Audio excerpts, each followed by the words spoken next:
இன்றிரவு வரை பொதுமக்களுக்கு விடுக்கப்பட்டுள்ள கடும் எச்சரிக்கை. கொழும்பில் சுமந்திரன் நாமல் திடீர் சந்திப்பு, பேசப்பட்ட அதிரடி விடயங்கள். மகிந்தவுக்கு சொந்தமான வீடு சபையில் வெளிப்படுத்திய அமைச்சர். அனுர அரசுக்கு தொடர் தோல்விகள், வரவு செலவு திட்டம் தோற்கடிப்பு. பாலைவனமாக மாறப்போகும் யாழ்ப்பாணம், எச்சரிக்கும் கடற்தொழில் அமைச்சர்.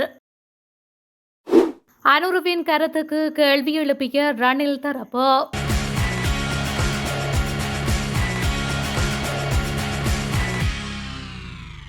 வடக்கு மற்றும் தெற்கு மக்களின் பொதுவான பிரச்சினைகள் தொடர்பில் தமிழரசு கட்சியின் பொதுச் செயலாளர் சுமந்திரனுடன் கலந்துரையாடியதாக நாடாளுமன்ற உறுப்பினர் நாமல் ராஜபக்ஷ தெரிவித்துள்ளார். கொழும்பில் சுமந்திரனை சந்தித்துவிட்டு பின்னர் ஊடகங்களுக்கு கருத்து வெளியிடுகையிலேயே அவர் இவ்வாறு குறிப்பிட்டுள்ளார்.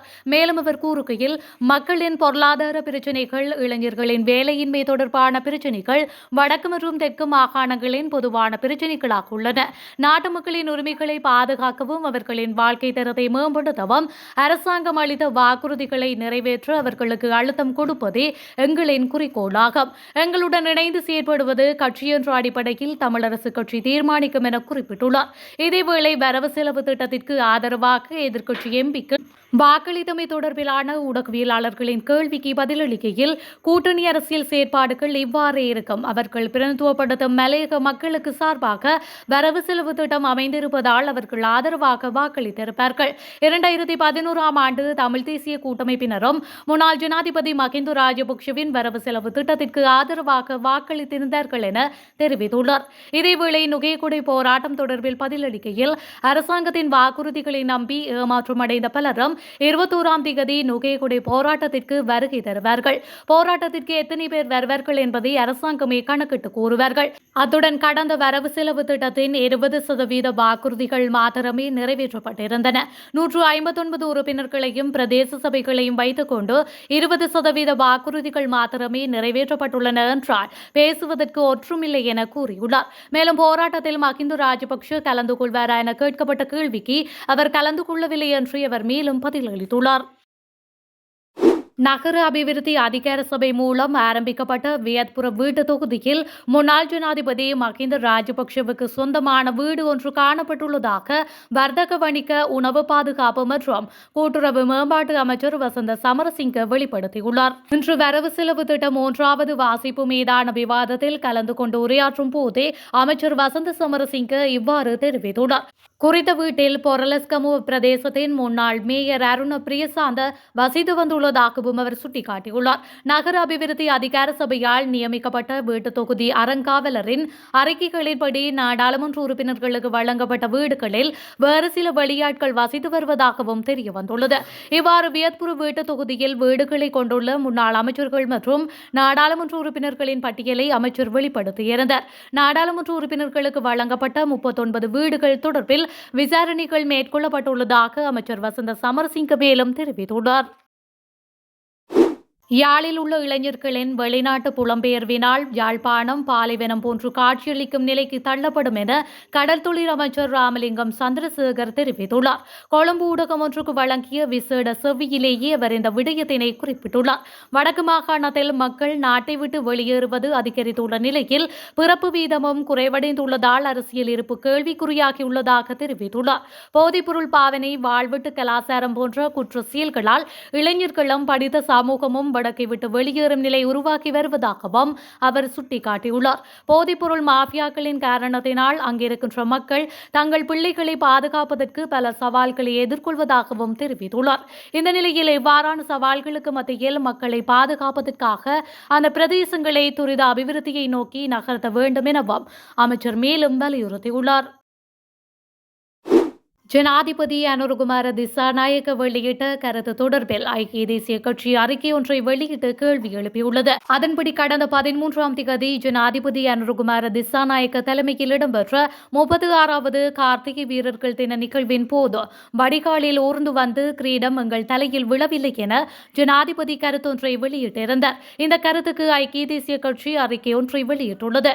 1972 குடியரசு அரசியலமைப்பின் மூலம் ரத்து செய்யப்பட்ட கிரீடம் அணிந்த ஆட்சியை மீண்டும் நிலைநிறுத்துவதை ஜனாதிபதியின் இந்த கருத்து நினைவூட்டுவதாக ஐக்கிய தேசிய கட்சி கேள்வி எழுப்பியுள்ளது. ஜனாதிபதியின் இந்த கருத்து 36வது கார்த்திகை வீரர்கள் நிகழ்வில் தோழர் அனுரகுமார திசாநாயக்க ஆற்றிய உரை என வெளியிடப்பட்ட உத்தியோகபூர்வ அறிக்கையில் உள்வாங்கப்படவில்லை எனவும் ஐக்கிய தேசிய கட்சி தெரிவித்துள்ளது. பல கட்சி முறையை ஒழிப்பதே ஜனாதிபதியின் நோக்கமா எனவும் ஐக்கிய தேசிய கட்சி கேள்வி எழுப்பியுள்ளது. நாட்டில் நிலவும் சீரற்ற வானிலை காரணமாக பலத்த மின்னல் குறித்து வானிலை நிலையம் எச்சரிக்கை விடுத்துள்ளது. இந்த எச்சரிக்கை இன்று இரவு 11 மணி வரை செல்லுபடியாகும் என்று நிலையம் தெரிவித்துள்ளது. தெற்கு மற்றும் ஊவா மாகாணங்களிலும் களத்துறை, ரத்னபுரி, கண்டி மற்றும் நுவரெலியா மாவட்டங்களிலும் இடியுடன் கூடிய மழை மற்றும் பலத்த மின்னல் பெய்ய அதிக வாய்ப்புள்ளது. இடியுடன் கூடிய மழை பெய்யும் போது அந்த பகுதிகளில் தற்காலிகமாக பலத்த காற்று வீசக்கூடும். மின்னல் அபாயங்களை குறைக்க தேவையான நடவடிக்கைகளை எடுக்குமாறு வானிலை நிலையம் பொதுமக்களை கேட்டுக்கொள்கிறது. கம்பளையில் சிறுமியொருவர் கூறிய ஆயுதத்தால் தாக்கப்பட்டு கொலை செய்யப்பட்ட சம்பவத்துடன் தொடர்புடைய சந்தேக நபர் உயிரிழந்துள்ளார். குறித்த நபர் தவறான முடிவெடுத்து உயிரிழந்துள்ளதாக தெரிவிக்கப்படுகின்றது. சம்பவத்தில் 27 வயதுடைய நபர் ஒருவரே உயிரிழந்திருப்பதாக குறிப்பிடப்பட்டுள்ளது. கம்பளையில் சிறுமியொருவர் கூறிய ஆயுதத்தால் தாக்கப்பட்டு கொலை செய்யப்பட்டிருந்த நிலையில் சந்தேக நபர் அங்கிருந்து தப்பி சென்றுள்ளார். இதனையடுத்து அவரை கைது செய்வதற்கு கம்பளை காவல்துறையினர் விசாரணைகளை முன்னெடுத்து வந்துள்ளனர்.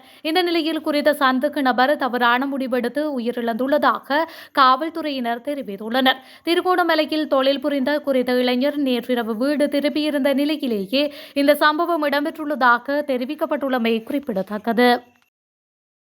கூட்டுறவு சபை தேர்தல்களில் தொடர் தோல்விகளை சந்தித்து வரும் தேசிய மக்கள் சக்தி தற்பொழுது தனது ஆளுமைக்குட்பட்ட பிரதேச சபையொன்றிலும் வரவு செலவு திட்டத்தை நிறைவேற்றுவதிலும் தோல்வியை சந்தித்துள்ளது.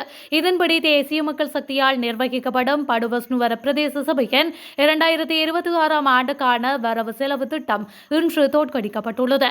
தலைவர் சஞ்சீவ கருணாசாகரவினால் சமர்ப்பிக்கப்பட்ட வரவு செலவு திட்டத்திற்கு ஆதரவாக 17 வாக்குகளும் எதிராக 21 வாக்குகளும் கிடைத்துள்ளன. இதன்படி படுவஸ்னுவர வரவு செலவு திட்டம் 4 மேலதிக வாக்குகளால் தோற்கடிக்கப்பட்டமை குறிப்பிடத்தக்கது.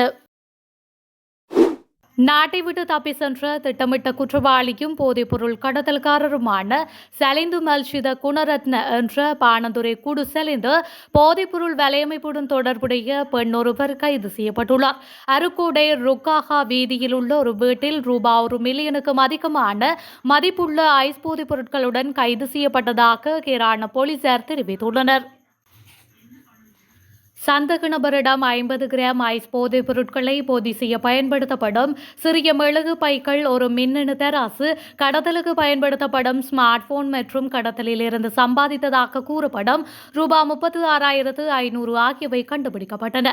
2 மாதங்களுக்கு முன்பு அருக்கோட்டை ருக்கார வீதியில் ஒரு வீட்டை வாடகைக்கு எடுத்த குறித்த பெண் போதைப் பொருள் கடத்தலில் ஈடுபட்டதாக போலீசாருக்கு தகவல் கிடைத்ததாக போலீசார் தெரிவித்துள்ளனர். கண்காணிப்பு பணிகளுக்காக நியமிக்கப்பட்ட புலனாய்வு அதிகாரிகள் நடத்திய விசாரணைகளின் போது வீடு சோதனை செய்யப்பட்டு சந்தேக நபர் கைது செய்யப்பட்டுள்ளார்.